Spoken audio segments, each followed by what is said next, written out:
Hello guys, welcome back to my channel. How you all doing? Thanks for tuning in. If it's your first time, my name is Susan Kawa. Feel free to join the family by hitting the subscribe button. And to my old subscribers, thank you. May God bless you, bless you, bless you, bless you, bless you. So my people, today not be to speak English. I don't want to speak English for this video at all. My people, now small talk I want to talk about it, and a small advice my people now I bring. Because for life, a good may person get reserve. You know, when you dey young, a good may you plan for your future. May you secure your future very well.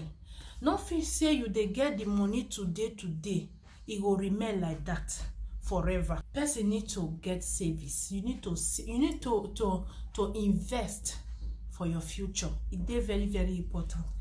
Wetin make me come here today, not be to speak big grammar. I want make everybody understand why I come here today, my people. Now small advice now I bring, and a small talk I want make we talk about, my people. Wetin I bring be say, for life, the advice when I bring be say, for life, it good make person dey invest for your future. It good make, if you dey young, you dey receive money now, it good may you invest for your future. May you secure your future very well. You know why I talk this thing, my people? Now the video where I come across, the thing touch me. It break my heart very, very well when I see that video, my people, about our well-known Nigeria actor Ernest Azuzu. Everybody go know this actor, my people. Everybody go know this actor when I talk about. Is well known, not be because I did small that time where this man they act for Nollywood.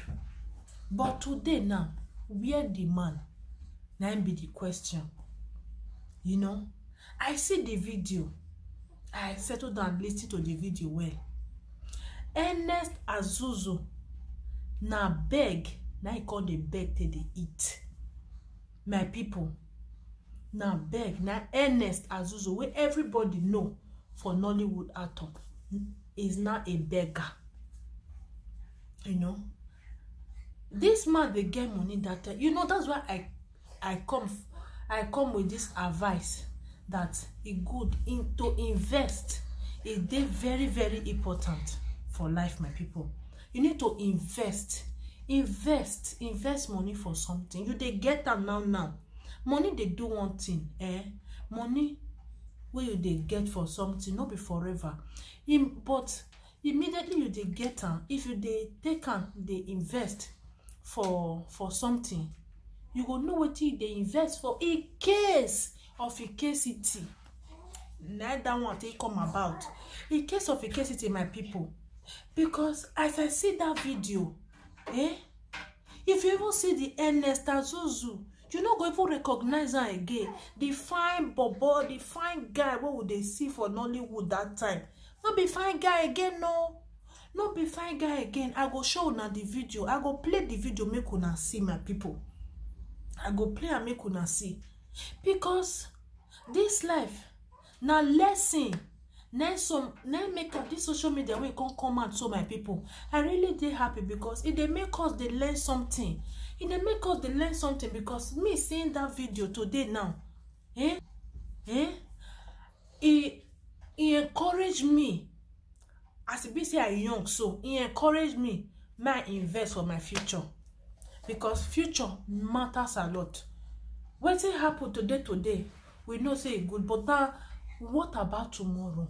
Because some people just they get the money, they go just they eat and immediately. They go forget say tomorrow day. Some people go even tell you say more eat, make we eat what we get today. Tomorrow go solve itself. My sister, my brother, life not be like that. Make we try, make we they invest for our future. Make we invest down our future. It matters a lot, my people. And not can you want to talk say make you they use hungry they beat yourself just because you want save for your future. No, I talk this one be say, if you dey receive 1 naira, save 50 kobo for your future. It dey very, very important, my people. It dey very, very important, my people. Now make not too much talk, my people. Make una see for una self the video will break my heart today. Fellow Nigerians, my name is Emmanuel, aka Mabolingo. We are now in the home of in the house of Ernest Asozo, a Nollywood actor, a well-known face in the Nollywood in Nollywood industry. Please, we need your help.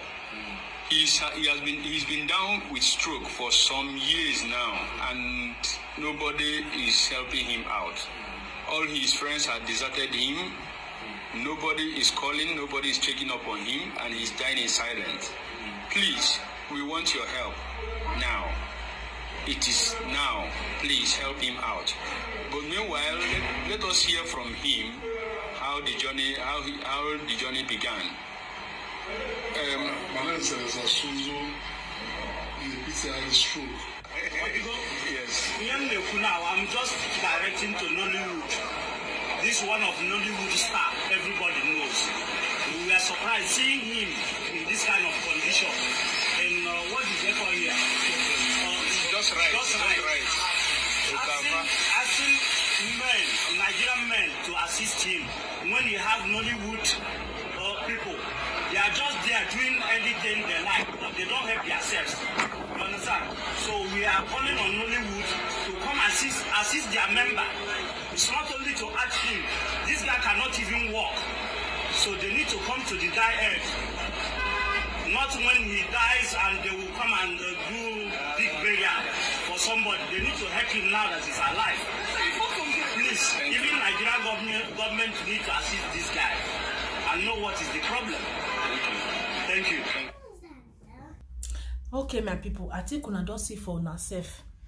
How una check that video? How una see the Ernest Asozo where una know before and now how it be?